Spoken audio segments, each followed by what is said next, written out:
All right, everyone, let's get into the top free agency rumors currently going on in the NBA. And boy, oh boy, did we get a breaking news story last night from multiple different Cleveland Cavs reporters that Kyrie Irving and LeBron James clashed heavily when LeBron came back in 2014, including the fact that Kyrie Irving never wanted LeBron to come back in the first place, saying, quote, "We don't need that guy." LeBron had made a joke to Kyrie saying, "Hey, you never know, maybe I'll come back." And apparently Kyrie Irving did not take too fondly to that one. So let's break down everything that came out of that report around Kyrie Irving and LeBron James. One, Kyrie and Tyronn Lue clashed heavily. Tyronn Lue said he could never get through to Kyrie, and the two never really got along, and that Kyrie, quote-unquote, tuned him out. The media also made a huge deal out of LeBron wearing the I Can't Breathe shirt. Remember that? Well, Kyrie Irving was pissed because apparently he did it first,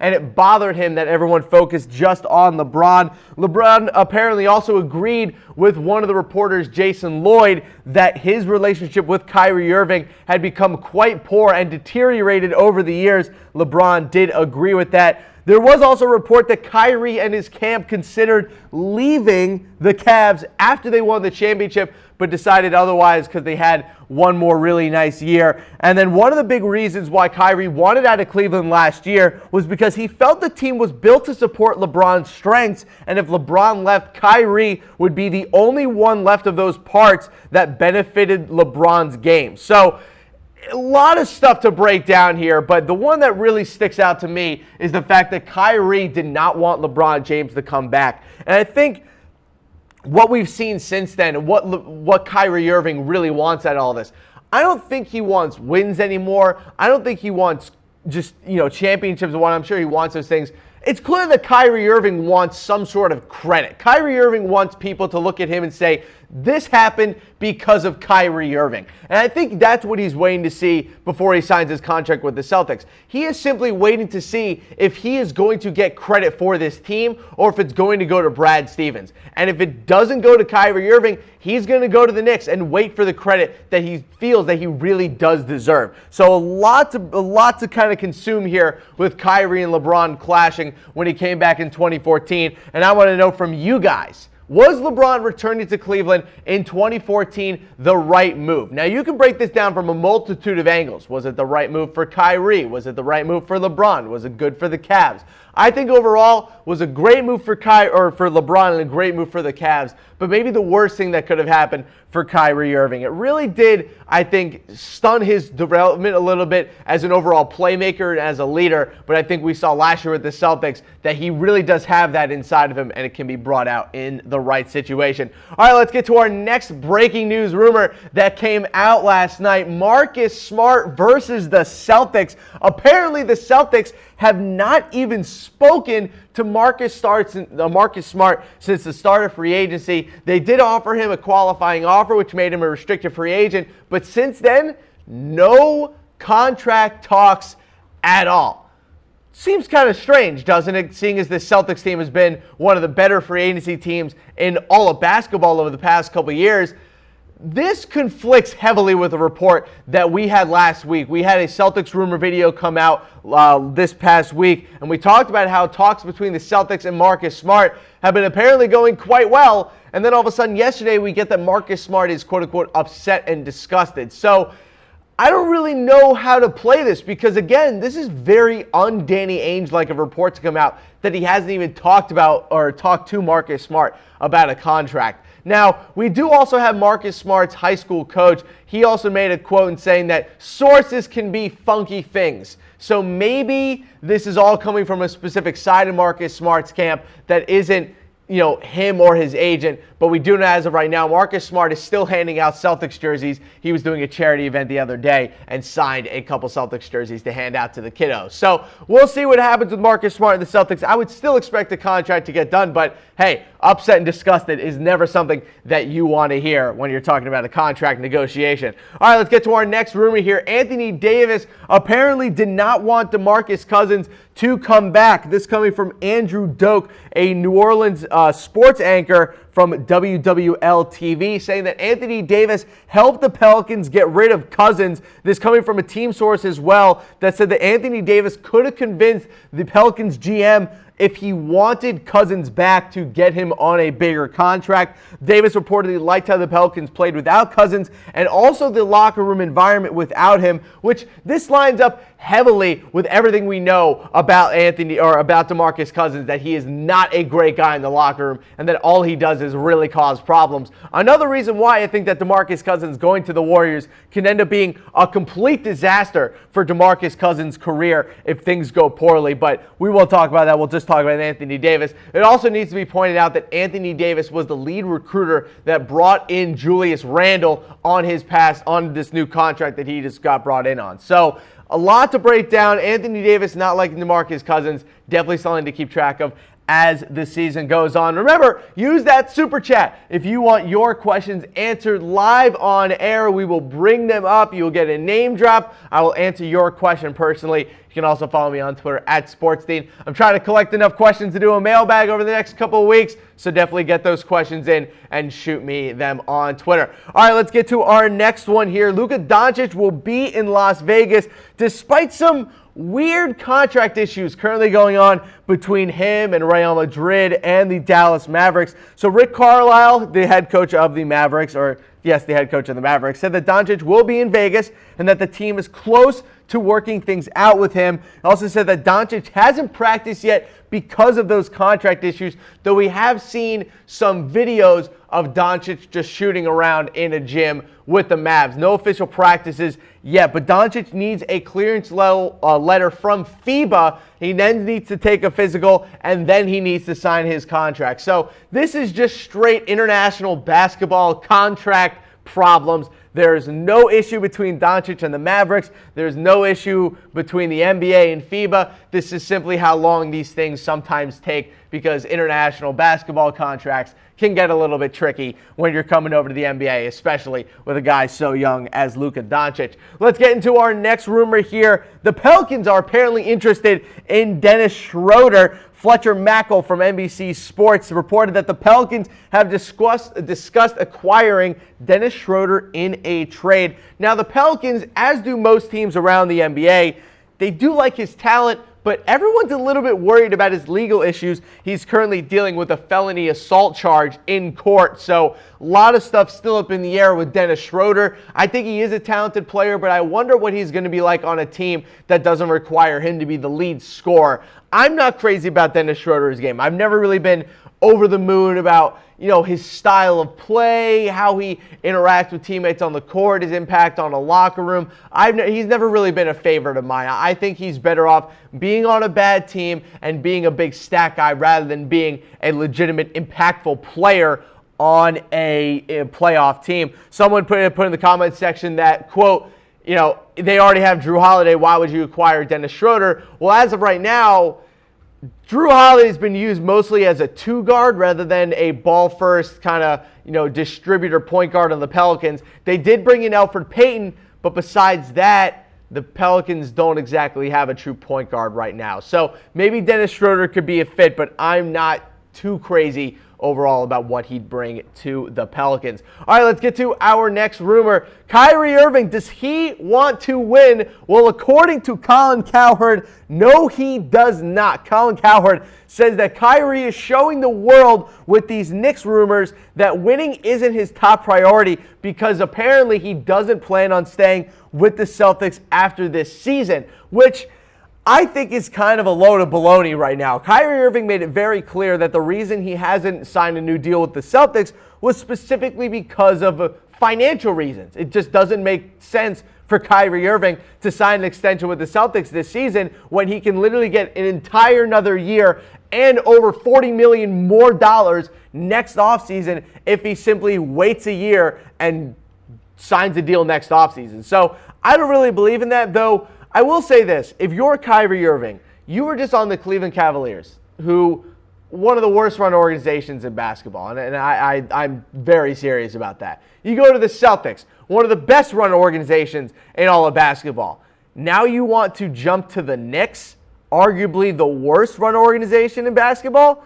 I don't really understand where Kyrie's priorities land if he does in fact want to go to the Knicks. If I'm Kyrie Irving and I can get a full max extension from the Celtics, I hit the jackpot, baby. I'm with one of the best coaches in the NBA on my team. I am the face of this team. I have a great young core, a fat contract, and my dad was a Celtics fan and played basketball at Boston College. I think that Kyrie Irving has hit the jackpot here. I still expect him to be with the Celtics long term. We want to thank Autolist for sponsoring the Cam Rogers Show today. Are you looking for a new or used car? Are you tired of browsing a million sites? Go to Autolist.com to browse the largest source of inventory on the web or download their top-rated mobile app for iPhone or Android. I am certainly using Autolist when I pick up my car in the next couple of weeks, and you should too. The easiest way to car shop anywhere on the internet. All right, let's get to our next one. Apparently, Dave Fizdale, the new coach of the New York Knicks, wants to try Kristaps Porzingis at the small forward position. And you guys have got to see this lineup that we put together for you guys with the Knicks and Kristaps Porzingis. It is absolutely wild. They want to put Kristaps Porzingis at the 3, Luke Kornet at the 4, Mitchell Robinson at the 5, Kevin Knox at the 2, and then Trey Burke leading the way. Look at that lineup. There's so much length. I love it. I can't believe it. This is the wingspan of all the guys that would be on this team because it is absolutely wild. So Kevin Knox wingspan, 6'11 and a half. Kristaps, 7'6. Luke Kornet, 7'2. Mitchell Robinson, 7'4. This is the all wingspan team, baby. This is such a fun lineup, though I can't exactly see it being overly successful. Just not a lot of shooting on that lineup outside of Kevin Knox and Kristaps, but it will be certainly fun to see all the different combinations that David Fizdale brings to the table this season. I'm really excited for him and the Knicks. I think they have a really, really fun season ahead of them. But I don't know from you guys, will that fun season end up being a playoff appearance for the New York Knicks? I think if they do, we could maybe see them in the, maybe as an 8 seed or a 7 seed, but I don't really see them getting much higher than that. I don't think the back end of the roster has enough talent. Maybe you also have Frankie Smokes starting at point guard. Doesn't really matter. It'll be one of, either Frankie Smokes or Trey Burke. Maybe they'll put Emmanuel Mudiay out there. Who knows? We don't really know who the Knicks starting point guard will be at this time. But yeah, let me know in the comment section below. Will the Knicks make the playoffs this season? All right, Dwight Howard apparently wants to fix his reputation and hopes that the Wizards are the best case scenario for him to do that. But come on, people. Let's all be honest with ourselves. Let's take a step back and let's actually remember who we're talking about here. We are talking about Dwight Howard and that he wants to change how he is perceived. Well, Dwight, if you want to change how you are perceived, maybe you shouldn't have spent the last decade gaining the reputation of being a huge and total brat. And unfortunately, going to the Washington Wizards, one of the worst locker rooms in all of basketball already, I can't really see Dwight Howard being the one to fix the Wizards locker room. They couldn't even get along with Marcin Gortat, and now the Wizards are all of a sudden going to get along with Dwight Howard. John Wall is going to have a fist fight with Dwight Howard by the end of the season if everything goes down the way it has the past couple years between those two guys and their attitudes towards basketball. Look, I am not a believer in Dwight Howard. I haven't been a believer in Dwight Howard since he left the Lakers, and I will remain a non-believer in Dwight Howard. I know he had a good season last year. That's great. Good for him. I'm glad he can finally shoot an elbow jumper. But I never, in the history of basketball, have ever wanted Dwight Howard on my basketball team. There are 10 guys who are less talented but are less of a problem. No Dwight Howard for me. Good luck in Washington, but we all already know how that's going to turn out, right? Yeah, that's what I thought. All right, let's get to our next rumor. Apparently the Cavs want to trade Kyle Korver and George Hill. Very unsurprising. Not surprising at all. If I'm the Cleveland Cavaliers, I'd also want to trade away George Hill and Kyle Korver. George Hill is owed $19 million next season. Kyle Korver, obviously not as much, but you got to get rid of that George Hill contract just to let Colin Sexton have free reign as the starting point guard of this team without a veteran looking and nipping at his heels trying to get a trade at the deadline. I'd move him right now. You got to get rid of George Hill. $20 million on this team is not something that you can really, just take right now. I mean, the Cavs are in such cap hell in general that $20 million George Hill has to go out the window. We know that the Cavs are trying to rebuild, so don't be surprised this offseason if you see a George Hill, a Kyle Korver, and a Kevin Love trade. They got to blow it up and get some future assets, because if you look at the Cavs picks over the next couple of years, it's not great. They don't have a ton of future assets. So I think the Cavs will definitely make a move in the next couple of weeks. All right, now for the craziest story of the entire week. And this is free agency week, ladies and gentlemen. Apparently, Kawhi Leonard's camp hid, H-I-D, hid Kawhi Leonard from the Spurs medical staff when he was rehabbing in New York. Hid him. Like, he was in a gym working out. The Spurs walked into the room, and the Kawhi Leonard's group rushed him out of the gym, ran him out of there, so the Spurs literally could not physically see Kawhi Leonard. This is one of the weirdest stories I have ever heard. This is one of the weirdest sagas that has ever taken over the NBA. Not only will he not speak to the Spurs anymore, not only is the relationship completely fractured, they weren't even allowed to see him when he went to New York City. And do what's even crazier, in August of last season, Kawhi Leonard did one of the international trips for the NBA. Usually, during those trips, the team will send some security with a star player, maybe some PR people, some marketing people. The Spurs were allowed to send nobody with Kawhi Leonard when he went on an international trip with the NBA. This is an absolutely outrageous story. I can't even believe this. Kawhi Leonard's camp, I understand that maybe you aren't crazy about the Spurs and Greg Popovich. I don't care. This is absolutely outrageous. How can any camp of any NBA star player act this way? I can't believe it. Like, I physically cannot contain, this is so over the top ridiculous. Why the Spurs? What pissed off Kawhi Leonard's camp so much that they hate the Spurs so much? This apparently started last year before the season. What did the Spurs do? I don't understand why there is so much hatred from the Kawhi camp towards the Spurs. I understand that maybe the management of his injury wasn't the best, but there is no excuse for acting this way. No excuse. And I'm sorry, I understand that his camp cares. I completely blame Kawhi Leonard's uncle for this entire situation. I think that since he's gotten involved in a deep kind of fashion, everything has gone to crap.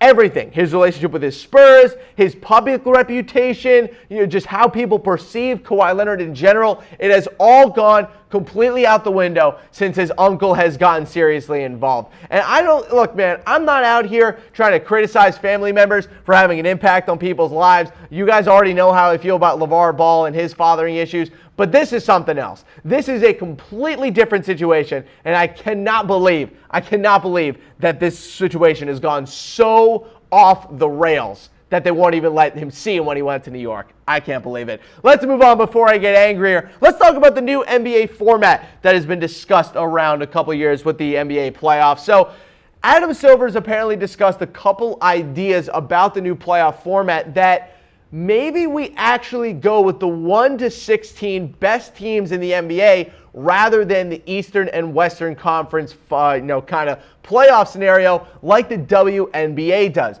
But I got to be honest, people, I hate this idea. I really don't like the 1 to 16 kind of, freaky, East-West combined playoff matchups things. I don't like it. I like the Eastern Conference and the Western Conference playoff matchups being separate because I like the rivalries that it makes. I like the Celtics and the Wizards over the past 3 years randomly becoming rivalries because they've played each other so often. I like having the Warriors take on the Rockets in the Western Conference Finals. I like these things. These things are fun. These things are good for basketball, not only just for the sake of the game, but also for the sake of the players. I understand that maybe the travel isn't like people don't really care, but let's say we keep 2-2-1-1-1. Imagine if the Portland Trailblazers faced off against the Boston Celtics. Now you play 2 games in Portland, then you play 2 games in Boston, then it's 1 more game in Portland, then 1 more game in Boston, then 1 more game in Portland. It's way too much. It's way, way, way too much. I don't like it. So this is what the seeding would have looked like last year had they had the new playoff format. So the Rockets would have had the 1 seed, the Raptors would have had the 2 seed, the Warriors at the 3, and the Celtics at the 4, which just the top 4 seeds in general is super weird. I mean, why would I just see this is where the problem starts to come is that in a playoff seeding fashion, we now have the Raptors ahead of the Warriors because of base record. It just doesn't make a lot of sense to me. The top 4 seeds in this is maybe the weirdest thing. But even when you look at 5, 6, 7, and 8, it gets even weirder. I mean, after 5, 6, 7, 8, it's the Sixers, the Cavs, the Blazers, and the Thunder. The Jazz, the Pacers, the Pelicans, and the Spurs. Like, these seedings are so funky because it's 1 to 16. This is what the matchups would be if they actually went through with this. It would have been the Rockets versus the Bucks, the Raptors versus the Heat, the Warriors versus the Nuggets, the Celtics versus the T-Wolves, the Sixers versus the Spurs, the Cavs versus the Pelicans, the Trailblazers versus the Pacers, and the Thunder versus the Jazz. Where's the appeal? Like, why is that so much better than what it already is? I don't understand. Do people really want to see the Bucks versus the Rockets? I don't really get what the change would do except cause more travel problems. I don't like the new playoff format. I hope they keep it this way that it is. East versus West, baby. It's so much better that way.